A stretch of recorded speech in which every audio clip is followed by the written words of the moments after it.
שלום יוטיוב, והיום אני אלמד אתכם איך להתקין את הסנאפשוט החדש. אוקיי, מה שאנחנו צריכים זה מיינקראפט ואת הקובץ של הסנאפשוט, שאותו אני אתן הורדה בתיאור. אוקיי, מה שבעצם פותחים זה את זה, אבל אפשר גם לחפש בווינדוס 7 למי שיש, רושמים אפדטה כמו שרשום פה.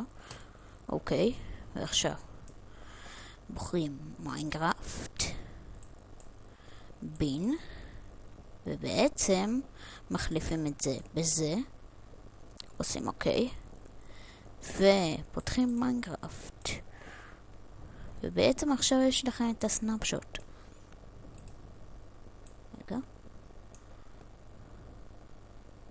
כן, פשוט התוכנה הזו לא רגילה לצלם את מיינקראפט, אבל יש פה סנאפשוט, תורידו ותראו.